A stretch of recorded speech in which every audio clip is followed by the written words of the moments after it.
हर individual की life में tax planning करना बहुत ही इंपॉर्टेंट होता है। इसलिए आज की वीडियो में हम जानने वाले हैं कि कैसे आप सही से म्यूचुअल फंड को यूज करके अपनी टैक्स स्ट्रेटेजी को कैसे ऑप्टिमाइज कर सकते हैं। हेलो, स्वागत है आप सभी का हमारे वेलफम यूट्यूब चैनल पे। मेरा नाम है गुंजन, आपका दोस्त और इस वीडियो का होस्ट। आज के वीडियो में हम सही से समझेंगे कि कैसे म्यूचुअल फंड का यूज करके आप अपनी टैक्स लायबिलिटी को कैसे कम कर सकते हैं। सही से आप टैक्स प्लानिंग करके आप बहुत सारा पैसा भी बचा सकते हैं। तो आज के वीडियो में हम यही समझने वाले हैं, तो ये वीडियो देखते रहिए। तो सबसे पहले ये अंडरस्टैंड कर लेते हैं कि म्यूचुअल फंड में टैक्स प्लानिंग का मीनिंग क्या होता है।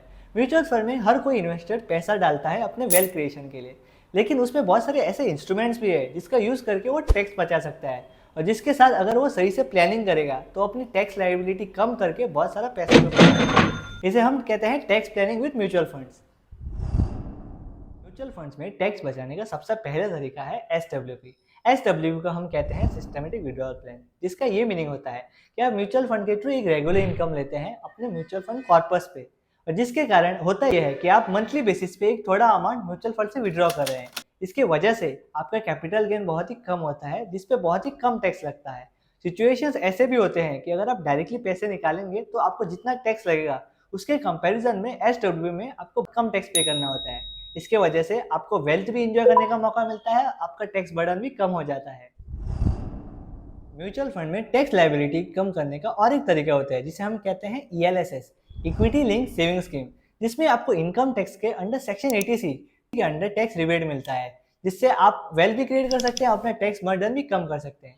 इसे चलिए एक एग्जाम्पल से समझते हैं। तो अब ये अंडरस्टैंड करते हैं कि कैसे हम ELSS से टैक्स बचा सकते हैं। अंडर सेक्शन 80C आपको अप टू 1.5 लाख का टैक्स एग्जम्पशन मिलता है। तो अगर ELSS में हम अप टू 1.5 लाख का इन्वेस्टमेंट करते हैं एक साल में, तो अगर हम हाईएस्ट टैक्स ब्रैकेट में भी है जो है 30%, तो हम अप टू 46,800 तक सेव कर सकते हैं।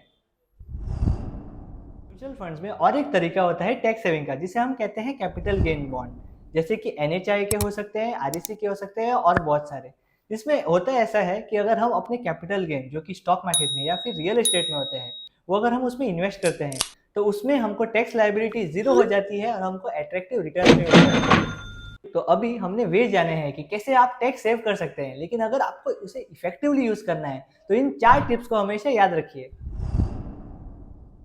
Tip number 1, utilise retirement accounts. ELSS या PPF में इन्वेस्ट करके आप सही से ATC का बेनिफिट ले सकते हैं, जिससे आप बहुत सारा पैसा भी बचाएंगे और वेल्थ भी क्रिएट करेंगे। Tip number 2, consider tax efficient fund, जैसे कि ELSS हो सकता है या टैक्स सेविंग FDs हो सकती है, जिससे आपको बहुत सारा टैक्स भी बचेगा।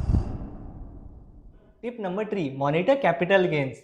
आपको अपने कैपिटल गेन को सही से मॉनिटर करना पड़ेगा ऑन अ रेगुलर बेसिस, जिससे आपको पता चलेगा कि आपका गेन कितना हो रहा है, और टैक्स हार्वेस्टिंग की स्ट्रेटेजीज के थ्रू आप सही से टैक्स सेविंग कर पाएंगे। Tip number 4, consult a financial adviser. एक फाइनेंशियल एडवाइजर आपको एक टेलर बेस्ड टैक्स स्ट्रेटेजी करके देगा, जो कि आपके फाइनेंशियल सिचुएशन और गोल्स के हिसाब से होगी, जो कि लॉन्ग टर्म में आपको सही से बेनिफिट देगा। तक था। आज के वीडियो में हमने जाना है कि कैसे आप म्यूचुअल फंड में सही से टूल्स यूज करके अपनी टैक्स लायबिलिटी कैसे कम कर सकते हैं। आज हमने जाना है ELSS के बारे में, SWP के बारे में, और ऐसे बहुत सारे टूल जैसे कि कैपिटल गेन, जिससे आप अपनी टैक्स लायबिलिटी कम कर सकते हैं। और अगर उसे सही से यूज किया जाए तो बहुत सारा आपका पैसा भी बच जाएगा और वेल्थ भी क्रिएट होगा। तो आज से ही अपनी टैक्स प्लानिंग करना स्टार्ट कर दीजिए, क्योंकि बहुत देर नहीं हुई है। अगर आपको और ऐसे वीडियोस चाहिए म्यूचुअल फंड के बारे में, तो हमारे चैनल को सब्सक्राइब करना ना भूलें। और अगर आपको आज का वीडियो पसंद आया है तो इस वीडियो को थम्स अप दीजिए। Thank you so much for watching our video. मिलते हैं अगले वीडियो में, तब तक के लिए इन्वेस्ट करते रहिए और ग्रो होते रहिए।